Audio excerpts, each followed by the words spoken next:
In part 2 of this one-part series, we looked at the ignorance of President Trump's personal attorney regarding the secular founding of this country and our Bill of Rights' direct repudiation of canon law, which made Christian Europe a totalitarian hell for centuries. But there's one more very important thing to mention in light of Acting Attorney General Barr's comments. He actually had the audacity to speak of morality. We are told we are living in a post-Christian era. But what has replaced the Judeo-Christian moral system? What is it that can fill the spiritual void in the hearts of the individual person? And what is the system of values that can sustain human social life? Oh, no. You, and by you, I'm not talking to Acting AG Barr exclusively. I'm talking to all of you on the religious right who have supported and continue to support the most immoral president in recent memory. You don't get to talk to us about morality anymore. Your credentials have been revoked. You don't get to act like morality really means something to you.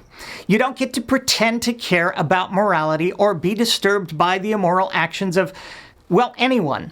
The jig is up, my immoral friends. You have made it abundantly clear that morality is and has always been nothing but a weapon of false outrage for you, a tool to acquire power.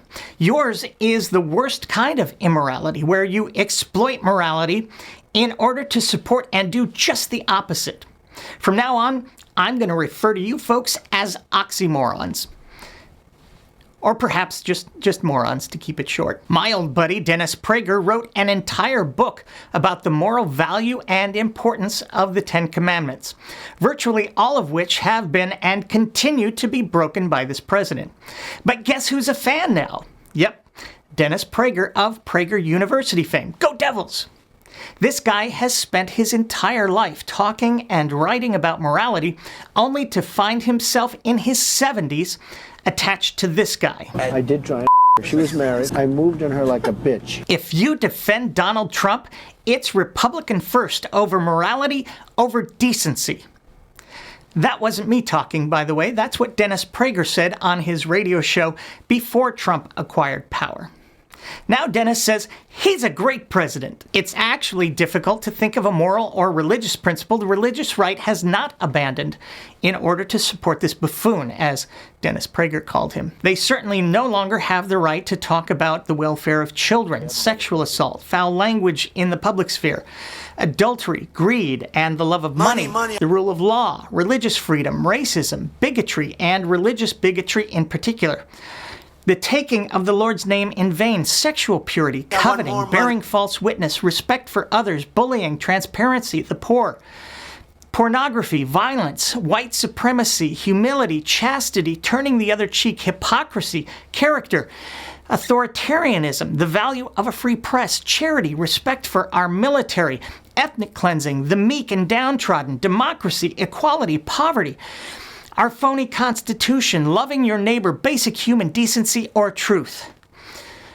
Of course, this list is incomplete, but I like to keep these shows under 3 hours, and frankly, I'm just out of breath. Morality, Mr. Barr, really? You are going to talk to us about morality? Are you f***ing kidding me?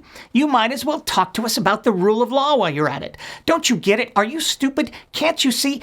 We can't hear you over the pussy grabbing, the children crying in their cages, and the sound of your boss f***ing a porn star with his tiny little mushroom dick. So f*** you, Mr. Cohn. Just go back to figuring out how to keep your boss from justice. Remember justice? It's the department you're supposed to be running, you immoral f***. Until next time, I'm me. Thanks for watching.